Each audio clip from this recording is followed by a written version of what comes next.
সাম্প্রতিক চরমোনাই অভিযোগ করেছেন যে বাংলাদেশ জামাত ইসলামী ক্ষমতায় গেলে শরিয়া আইন কায়েম করবে না, এবং এই বিষয়টি অভিযোগ এনেই তারা জোট থেকে বেরিয়ে গেছেন, অর্থাৎ এককভাবে তারা নির্বাচন করছেন। জামাত ইসলাম আগামীতে ক্ষমতায় গেলে শরিয়া আইন কায়েম করবে কিনা অথবা শরিয়া আইনের ভিত্তিতে দেশ চলবে কিনা, এই ব্যাপারে জামাত ইসলামের মতবাদ কি অথবা তারা কি বিশ্বাস করেন। আমি প্রথমে একটি বিষয় বলতে চাই, সেটা হলো বাংলাদেশ জামাত ইসলামের মূল লক্ষ্য এবং উদ্দেশ্য হচ্ছেন আল্লাহর জমিন, আল্লাহর দিন কায়েম এবং সৎলোকের শাসন কায়েম। আমরা যেই বিষয়টি জামাত ইসলামের মুখে এতদিন শুনে আসছি অথবা আমরা বলি যে আল্লাহর আইন চাই, সৎলোকের শাসন চাই।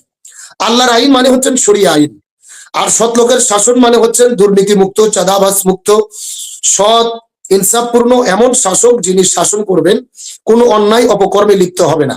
তাহলে জামাত ইসলামের মূল লক্ষ্য এবং উদ্দেশ্য যদি হয় আল্লাহর জমিন, আল্লাহর দিন কায়েম, সুতরাং জামাত ইসলাম ক্ষমতায় গেলে শরিয়া আইন কায়েম করবে না অথবা জামাত ইসলাম শরিয়া চায় না, এটা বলার কোনো সুযোগ নেই। এখন প্রশ্ন উঠতে পারে, তাহলে চরমোনাই যে অভিযোগ তুলেছেন এর প্রেক্ষিত কারণ, গত কয়েকদিন আগে আমরা জানি খ্রিস্টান মিশনারির কিছু মহিলাদের সঙ্গে জামাত ইসলামের আমিরের একটা সৌজন্য সাক্ষাৎ হয়েছিল, এবং সেখানে কিছু মহিলা দাবি করেছিলেন যে জামাত ইসলামের আমির আশ্বস্ত করেছেন তারা যদি আগামীতে ক্ষমতায় যায়, বাংলাদেশ পরিচালনার দায়িত্ব পায়, তাহলে তারা শরিয়া বাংলাদেশে কায়েম করবে না। এটা হচ্ছে তার বক্তব্য। কিন্তু এই বক্তব্যটি কিন্তু পরিষ্কারভাবে, যেন জাতি বিভ্রান্ত না হয় সেই বিষয়টি পরিষ্কার করেছেন সেই সময় ওই একই অনুষ্ঠানে জামাত ইসলামের নেতা এস.এন. মাহবুব জুবাইর ভাই পরিষ্কার করে বলেছেন যে জামাত ইসলামের আমির বলেছেন আমরা এই মুহূর্তে যদি ক্ষমতায় যাই, যাওয়ার পরে সাথে সাথে আমরা শরিয়া আইন কায়েম করব না অথবা সঙ্গে সঙ্গে শরিয়া আইন দিয়ে আমরা দেশ পরিচালনা করতে পারবো না, আমাদের পর্যায়ক্রমে ধাপে ধাপে শরিয়ার দিকে আমাদের অগ্রসর হতে হবে। তাহলে এখানে বিষয় দুইটি।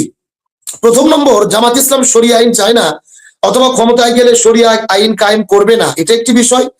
আবার ক্ষমতায় গেলে সাথে সাথে শরিয়া আইন কায়েম করবে না, কিন্তু পর্যায়ক্রমে ধাপে ধাপে তারা শরিয়া আইনের দিকে দেশকে ধাবিত করবেন, এটা একটি বিষয়।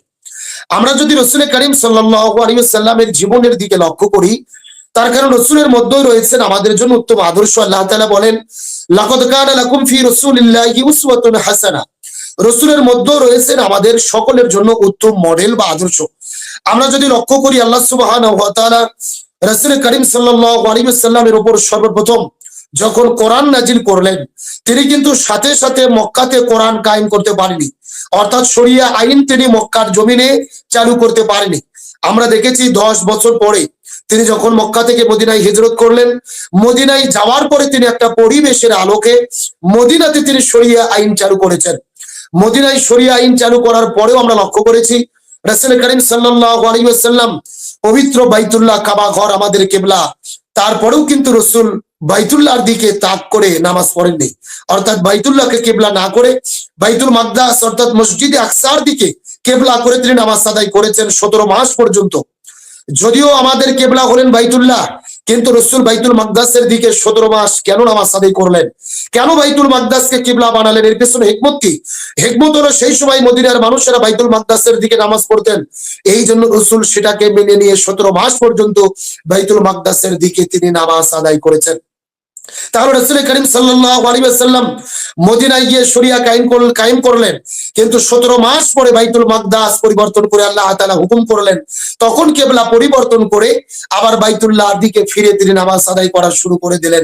পরিবেশ পরিস্থিতির আলোকে আল্লাহ সুবহানাহু ওয়া তাআলা যেভাবে দিক নির্দেশনা দিলেন, আজকে এখান থেকে রাসূলের এখান থেকে আমরা কি শিক্ষা পেলাম? রাসূল সাথে সাথে মক্কায় শরিয়া কায়েম করলেন না, আবার মদিনায় গিয়েও শরিয়া কায়েম করার পরেও তিনি বাইতুল মাকদাসের দিকে নামাজ পড়লেন। আবার যদি আমরা লক্ষ্য করি, যেরকম ভাবে আল্লাহ তাআলা মদকে হারাম করেছেন, সাথে সাথে এক হুকুমে আল্লাহ তাআলা মদের বিধান হারাম করে দেন নাই, 3টি পর্যায়ে আল্লাহ তাআলা মদকে হারাম করে দিয়েছেন। সর্বপ্রথম আল্লাহ সুবহানাহু ওয়া তাআলা বলেছেন যে তোমরা মদ নিশাদ্রব্য পান করা অবস্থায় তোমরা নামাজের ধারে কাছেও গিও না, অর্থাৎ মদ পান করো তবে নামাজ পড়িত অবস্থায় তোমরা মদ পান করো না। আবার পরবর্তীতে আল্লাহ তাআলা সেটাকে বললেন মদ পান করো কিন্তু এর ভেতরে উপকারের চাইতে ক্ষতি বেশি, সুতরাং এখান থেকে দূরে থাকো। একদম তৃতীয় পর্যায়ে গিয়ে আল্লাহ তাআলা বলেন ইন্নামাল খামরু ওয়াল মাইসির ওয়াল আনসাব ওয়াল আজলাম রিজসুম মিন আমালিশ শাইতান, যে নিশাদ্রব্য মদ জুয়া সবকিছু হারাম, এগুলো একেবারে চিরতরে নিষিদ্ধ করা হলো, সুতরাং তোমরা মদ জুয়ার কাছে যেও না। তাহলে আল্লাহ তাআলা মদকে হারাম করলেন 3টি পর্যায়ে। তার মানে বোঝা গেল আল্লাহ তাআলা শরীয়তের যতগুলো বিধি বিধান দিয়েছেন পর্যায়ক্রমে পরিবেশ পরিস্থিতির আলোকে একে একে শরীয়তের আইন আল্লাহ তাআলা নাজিল করেছেন, আর রাসূল সেটাকে বাস্তবায়ন করে আমাদের জন্য শিক্ষা রেখে গেছেন। এখান থেকে আমরা শিক্ষা নিতে পারি। আমরা বাংলাদেশের 90% মুসলমান, শুধু না আমি মুসলমান, আমরা সকলে কি শরিয়া আইন বাংলাদেশে চাই? অথবা শরিয়া পালন করতে আমরা কি সকলে প্রস্তুত রয়েছি? সেই ইমানি জজবা এবং শক্তি কি আমাদের ভিতরে আছে? সাপোজ আজকে যদি জামাত ইসলাম ক্ষমতায় গিয়ে ঘোষণা করে যে আমরা কোরআন দিয়ে বাংলাদেশ পরিচালনা করব, আমি তো মনে করি 2 মাস দূরের কথা, 10 দিন দূরের কথা, 2 ঘন্টাও বাংলাদেশে ক্ষমতায় টিকে থাকা সম্ভব নয়। যেরকম ভাবে ভারত ষড়যন্ত্র করবেন, আমেরিকা, রাশিয়া, চীন, পুরো পৃথিবীর যত ইসলাম বিদ্বেষী শক্তি রয়েছেন তারা বাংলাদেশের বিরুদ্ধে দাঁড়াবেন। আমাদের দেশকে অর্থনৈতিক অবরোধ তারা স্থাপন করবেন, আমাদের ডলার বন্ধ করে দেবেন, খাদ্য দেওয়া বন্ধ করে দেবেন, অর্থাৎ পুরো পৃথিবী থেকে বাংলাদেশকে বিচ্ছিন্ন করা হবে যদি আমরা সরাসরি শরিয়া আইন কায়েমের দিকে চলে যাই।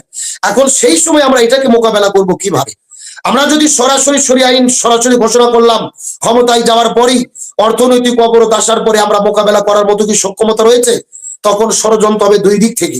একদিক থেকে বাংলাদেশে যারা ইসলামী শরিয়া চায় না তারা জামাত ইসলাম বা ইসলামী সরকারের বিরুদ্ধে আন্দোলনে নামবেন, অন্যদিকে বহির্বিশ্বের ষড়যন্ত্রে চতুর্দিক থেকে আমাদেরকে ঘেরাও করে নেওয়া হবে। সেই সময় আমরা দেখতে পারবো সেই মিশরে মুসলিম ব্রাদারহুড যখন ক্ষমতায় গিয়েছিলেন, ডক্টর মুরসি ক্ষমতায় যাওয়ার 3 মাস পরে আন-নূর নামে একটা পার্টি ছিলেন সেই মিশরে, বর্তমানে বাংলাদেশ যেরকম চরমনায় রয়েছেন, অথবা হেফাজতে ইসলাম সহ যারা সরাসরি একেবারে তাৎক্ষণিক বাংলাদেশে শরিয়া কায়েম করতে চাচ্ছেন, ওই আন-নূর পার্টির কথা মতো শরিয়া কায়েম করেছিলেন ডক্টর মুরসি, কিন্তু 6 মাসও কিন্তু তারা ক্ষমতায় থাকতে পারেনি, বরং হাজারো ইসলামপন্থীদেরকে হত্যা করা হয়েছে, শহীদ করে দেওয়া হয়েছে। তার মানে বোঝা গেল শরিয়া ঘোষণা করেই টিকে থাকা সম্ভব নয় যদি আমরা এই ষড়যন্ত্র মোকাবেলা করার প্রস্তুতি পূর্ব থেকে গ্রহণ করতে না পারি।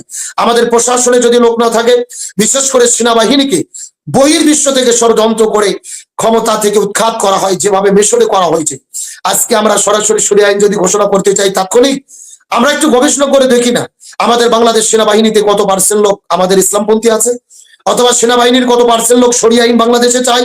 অন্তত 60, 70, 80% সেনাবাহিনীর ভাইরা যদি শরিয়া আইন বাংলাদেশে চায়, তাহলে বহির্বিশ্ব ষড়যন্ত্র করেও সেটা তারা মুসলিম সরকারকে উৎখাত করতে পারবে না। এই জন্য সর্বপ্রথম আমাদের দায়িত্ব, আমাদের বাংলাদেশের ভেতরে আগে ইসলামী শরিয়া আইনের শাসন চাই এরকম জনবল আমাদের তৈরি করতে হবে। অন্তত 60, 70, 80% জনগণ চাইতে হবে যে হ্যাঁ বাংলাদেশ কোরআনের শাসন চলবে। তাতে বহির্বিশ্বের অবরোধ হোক, আমরা প্রয়োজনে না খেয়ে থাকি, আমরা রোজা থাকবো, না খেয়ে থেকে মারবো, তারপরও আমরা শরিয়া আইনের শাসন চাবো, এমন ইমানি জজবার অন্তত 70 থেকে 80% জনগণ আগে বাংলাদেশে আমাদের তৈরি করতে হবে।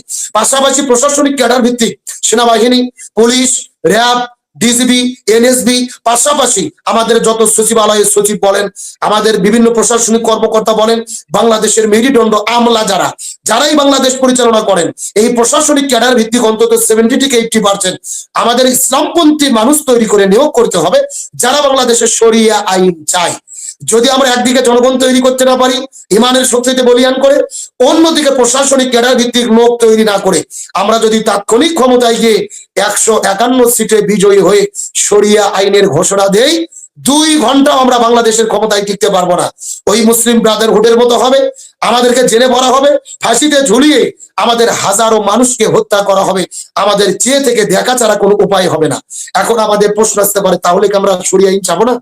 আমরা তো মুসলিম, নামাজ রোজা হজ জাকাত যেমন ফরজ আমাদের উপরে, তেমন আল্লাহর জমিনে আল্লাহর দিন কায়েম করে শরিয়ার ভিত্তিতে দেশ চলবে, এটা চাওয়া আমাদের জন্য নামাজ রোজা হজ জাকাতের মতোই ফরজ। তাহলে আমরা কিভাবে চাবো? আজকে ইরানের দিকে আমরা ইরানের আদর্শটা মডেলটা আমরা এই ক্ষেত্রে আমরা সেটার উদাহরণটা দিতে পারি। যেমন আমেরিকা ষড়যন্ত্র করলেন ইরানে খামেনি সরকারকে উৎখাত করার জন্য, হাজারো জনগণকে টাকা দিয়ে রাজপথে নামিয়েছেন, বহির্বিশ্ব থেকে বিভিন্নভাবে ষড়যন্ত্র করেছেন, কিন্তু খামেনি সরকারকে উৎখাত করতে পারেনি। কারণ যত লক্ষ মানুষ শরিয়া আইনের বিরুদ্ধে রাজপথে নেমেছে, তার অন্তত 4 গুণ মানুষ খামেনি সরকারের পক্ষে রাজপথে নেমে এই সমস্ত জনগণকে প্রতিহত করেছে এবং প্রশাসনিক স্ট্রং ছিলেন। প্রকাশ্যে খামেনি সরকার ঘোষণা করেছে আমেরিকা যদি আমাদের উপর হামলা করে আমরাও তাদেরকে হামলা করব। এখন প্রশ্ন আসতে পারে, সেই ইরানের মতো প্রশাসনিক দক্ষতাকে আমরা অর্জন করেছি, সেই সক্ষমতা কি আমাদের আছে যে আমরা এরকম হুঙ্কার দেব, এরকম জনগণ আমাদের পথে রাজপথে নামবে, তাদেরকে সাথে নিয়ে শক্তি অর্জন করব, প্রশাসন আমাদের হাতে থাকবে, তাহলে আমরা ইরানের মতো টিকতে পারবো। আর যদি প্রশাসনিক ক্ষেত্রে আমাদের লোক না থাকে, আমরা যদি এই দেশের ভেতরে ইমানের বলে বলিয়ান করে 80% 70% জনগণ শরিয়ার পক্ষে তৈরি করতে না পারি, তাহলে শরিয়া ঘোষণা করে আমরা টিকতে পারবো না। সুতরাং জামাত ইসলাম মনে করে আমরা অবশ্যই বাংলাদেশের শরিয়া কায়েম করতে চাই। সেই ক্ষেত্রে আমরা সরাসরি এখনই বাংলাদেশের যে নিয়ম নীতি রয়েছে, আগামীতে আল্লাহ যদি জনগণের রায়ে, আল্লাহ তাআলার সাহায্যে আমরা আগামী 12ই ফেব্রুয়ারি জনগণের ভালোবাসার সমর্থন নিয়ে আল্লাহর রহমতে ক্ষমতায় যাই, সাথে সাথে আমরা শরিয়া আইন ঘোষণা করতে পারবো না। তবে শরিয়া আইন কায়েমের জন্য আমাদের পর্যায়ক্রমে আগতে হবে। আমরা আগে ধীরে ধীরে প্রশাসনের লোক সেট করবো, আমাদের জনবল তৈরি করব, তারপরে দেশের মানুষকে আমরা বুঝাবো যে শরিয়া কায়েম করলে কি লাভ, এটার কোনো ক্ষতি নেই, আমরা এর ক্ষেত্রে দেশে কি কল্যাণ পাবো, দুনিয়াতে কি কল্যাণ, আখিরাতে কি কল্যাণ, এই মেসেজটা জনগণকে জি আমরা করতে পারি। তাহলে 2 বছর 4 বছর 5 বছর 10 বছর পরে আমরা ধাবিত হয়ে পর্যায়ক্রমে যখন শরিয়ার ঘোষণা দিব, তারপরে আশা করি আমরা শরিয়া কায়েম করে বাংলাদেশে টিকতে পারবো। সুতরাং চরমনায়ের পীর, আমি মনে করি তারা এই বিষয়টি বুঝতে, উপলব্ধি করতে ভুল করেছেন। আরে ভাই, শুধুমাত্র জোশ দিয়ে আর মাইক পেয়ে গরম গরম বক্তব্য দিয়েই শরিয়া আইন ঘোষণা করে আমরা টিকতে পারবো না। বিশ্ব পলিটিক্স আমাদের বুঝতে হবে, পাওয়ার পলিটিক্স আমাদের বুঝতে হবে। বিশ্বের পরিস্থিতির আলোকে আগে আমাদের কোমর সোজা করে দাঁড়িয়ে প্রশাসনিক ক্ষেত্রে সক্ষমতা অর্জন করে বাংলাদেশের জনগণকে শরিয়া মেনে নেওয়ার মতো অনুভূতি সম্পূর্ণ ইমানদার তৈরি করে তারপরে যদি আমরা শরিয়া কায়েম করি, তাহলেই আমরা শরিয়া ঘোষণা দিয়ে এই দেশে টিকতে পারবো। জামাত ইসলাম এমনটাই মনে করে। সুতরাং জামাত ইসলাম শরিয়া আইন চায় না, ক্ষমতায় গেলে শরিয়া চালু করবে না। আমি মনে করি এই অভিযোগ সম্পূর্ণ মিথ্যা, এবং আমি মনে করি এখানে বোঝার ঘাটতি রয়েছে। আমি আশা করি চরমনাই পীর সহ তারা বুঝবে ইনশাআল্লাহ। মাওলানা আব্দুল সালাম, খুব সুন্দর চমৎকার আপনার বক্তব্যের ভিতরে দর্শকরা যা লিখেছে, আমি একটু দর্শক কয়েকজনের কমেন্টস পড়ি, তারপরে মুক্তিযোদ্ধা মোস্তফা কামালের কাছে যাচ্ছি। ইঞ্জিনিয়ার রাশিদুল ইসলাম লিখেছে, সুন্দর আলোচনার জন্য ধন্যবাদ। মাহমুদ নাসির লিখেছে, চরমুনাই 1 মাস না খেয়ে পাবে কিনা বড় কথা, কিন্তু কাজের বেলা নাই। সালাম মিয়া লিখেছে, হাত পাকা মার্কা জিন্দাবাদ, পীর সাহেব চরমুনাই হুজুর জিন্দাবাদ। আব্দুল কাশেম লিখেছে, মাশাআল্লাহ আলোচনাতে যুক্তি আছে। আলাউদ্দিন লিখেছে, আসসালামু আলাইকুম। ইঞ্জিনিয়ার রাশেদ লিখেছে, ঠিক। মাহমুদুন নাসির লিখেছে, চরমুনাই পারবে কিনা 1 মাস না খেয়ে যুদ্ধ করতে পারবে, মুখে ঠন ঠন, কাজের বেলা নাই চরমুনাই। সেলিম মিয়া লিখেছে, ইসলামের রাজনীতি আপনারা ছেড়ে দেন, আপনারা সেকুলার রাজনীতি করেন। এমডি হুসাইন লিখেছে, খুব সুন্দর হয়েছে বক্তব্য, বাস্তবায়ন এরকমই হয়তোবা, চরমুনাইয়ের ভুল বুঝাবুঝির কারণে এই অবস্থা হয়েছে। উজ্জ্বল লিখেছে, চরমুনাই একটা পল্টিবাজ রাজনৈতিক দল, এদেরকে আমরা বিশ্বাস করি না। নাজমুল হুসাইন লিখেছে, আপনাকে অনেক অনেক ধন্যবাদ। আল আমিন লিখেছে, বাংলাদেশ জামাত ইসলামী জিন্দাবাদ। ফিরোজ কামাল লিখেছে, বাস্তববাদী এবং চমৎকার আলোচনা করেছেন আব্দুল সালাম, উনার বিশ্লেষণগুলো একেবারেই সঠিক। শাহজাহান ইসলাম লিখেছে, সালাম আলাইকুম, না সালাম আলাইকুম হয় না, আসসালামু আলাইকুম, সরাইয়া থাকবো আগে, আবারও ভুল করছেন। আজকে দুপুরে একজনকে বলে দিয়েছি, সালাম আলাইকুম কোনো জিনিস নাই। ইলিয়াস হোসেন লিখেছে, অসাধারণ আলোচনা। মাহবুব মানিক লিখেছে, অনেক সুন্দর আলোচনা। আরেকজন লিখেছে, চরমুনাইয়ের পীরের রাজনৈতিক প্রজ্ঞা কম। শাহিনুল ইসলাম খন্দকার লিখেছে, ইনশাল্লাহ একদিন হবে। অনেক অনেক কমেন্টস, হাজারো কমেন্টস আছে। আমি কিছু কমেন্টস যে ভাইদেরকে এই ফাঁকে এসেছে পড়েছি, আবার মুক্তিযোদ্ধা মুস্তফা কামাল সাহেবের বক্তব্যের পরে মুস্তফা কামাল সাহেবের বক্তব্যের উপরে আপনারা যে কমেন্টস লিখবেন সেগুলো আমি কিছু পড়বো, তারপরে আবার আব্দুল সালাম মাদানী সাহেবের কাছে যাব, আবার মুক্তিযোদ্ধা মুস্তফা কামালের কাছে, দুইবার দুইজনের কথা শুনে, 4বার কথা শুনে আমরা অনুষ্ঠান শেষ করার চিন্তা করব। রাত যদিও গভীর হয়েছে, আমি একটু বাংলাদেশ থেকে আমাদের আব্দুল সালাম মাদানী ভাই, আব্দুল সালাম যুক্তিবাদী, সরি আব্দুল সালাম মাদানী নামক সুনামগঞ্জ 5 আসনের এমপি প্রার্থী, এই জন্য ওনার নাম চলে আসে, আপনার একই নাম। উনি আপনার সিনিয়র, উনি ওখানে মাদ্রাসা প্রিন্সিপাল ছিলেন, আমার সাথে একেবারে খুব ভালো ছিল নাকি? আচ্ছা, উনি আমার সাথে খুব অনেকটি অনুষ্ঠান করছে, তো ওই নামটার সাথে আপনার নামে মাদানী ঢুকাই দিচ্ছি আমি, আপনি যুক্তিবাদী। মাওলানা আব্দুল সালাম যুক্তিবাদী, আপনার বাড়ি বগুড়া, ওনার বাড়ি সুনামগঞ্জ। আমি জনাব মুস্তফা কামাল সাহেব, মুক্তিযোদ্ধা মুস্তফা কামাল সাহেব আজকের হেডলাইনের উপরে কথা বলেছেন। প্রথমে মাওলানা আব্দুল সালাম যুক্তিবাদী, আমাদের তরুণ বক্তা, এবং আপনি জানেন যে উনি আমাদের সাথে, আপনার সাথে হাসিনা বিরোধী আন্দোলনেও যথেষ্ট ভূমিকা রেখেছেন। আমরা ওনাকে ধন্যবাদ দিচ্ছি, দর্শকরা ধন্যবাদ দিচ্ছে। তো জামাতের বিষয়ে চরমুনাইয়ের অভিযোগ কতটুকু সত্য, চরমুনাই নিয়ে আপনার কি বিশ্লেষণ, মুক্তিযোদ্ধা মুস্তফা কামাল? আসসালামু আলাইকুম। আমি যেটা বলবো, ওই যে মৌলানা সাহেব যে কথাগুলি বলছে সব কোরআন এবং হাদিস ভিত্তিক কথা বলছে। এখন কোরআন এবং হাদিস ভিত্তিকের বাইরে যে ষড়যন্ত্রটা হয়েছিল আমি ওটার উপরে কথা বলতেছি। চরমনা হইতেছে কি জানি একটা বাটপার, তার কথা দিয়ে আমি তাকে প্রমাণ করেছি যে বাটপার। সে জামাতকে বিধ্বংস করার জন্য বুঝুন, সে প্রথমে প্রস্তাব পাঠাইয়া বুঝছেন এটাকে একটা অ্যালায়েন্স করার চেষ্টা করছিল।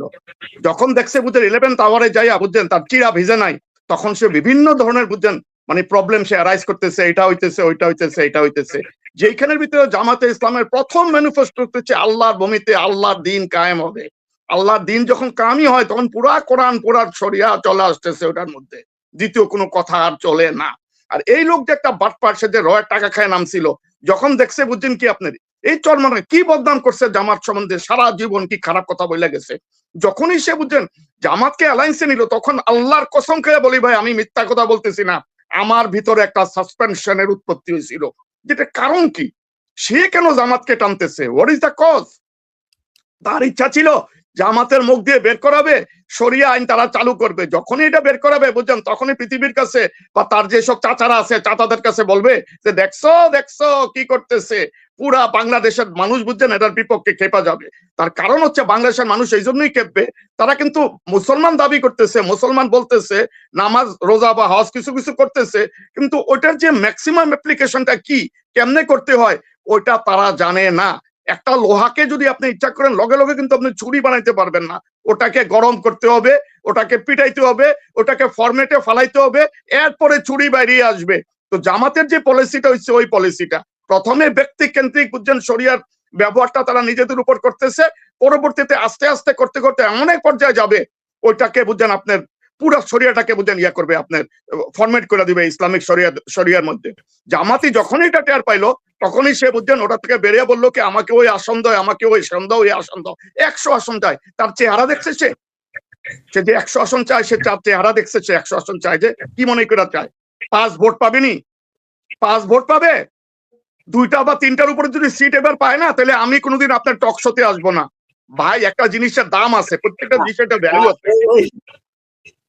ওইটা বললেন না যে আমি আসবো না, তাইলে তো আমরা চরমুনাইও হারাইলাম, আপনারও হারাইলাম। আমি একটা বলি ইনশাআল্লাহ, আমি আমার ভিতরে একটা এলাম উৎপত্তি, বা আমরা কোরআন পড়ি, হাদিস পড়ি, কোরআন হাদিসের উপরে বুঝছেন আমরা মানে অ্যাডামেন্ট থাকার চেষ্টা করি, ওইটার উপর বেসিস করে আমি বলতেছি। সে দেখেন সে সারা জীবন কি বলছে দেখছেন আপনি, কত বড় কুফুরি কথা। সে নাকি হাসরের ময়দানের ভিতরে বুঝছেন জাহাজ দিয়ে উপস্থিত থাকবে এবং প্রত্যেকটা মুরিদকে সে জাহাজ দিয়ে পার করে জান্নাতে ঢুকে দিয়ে তাকে এই বাটপার কি অথরিটি কে দিছে?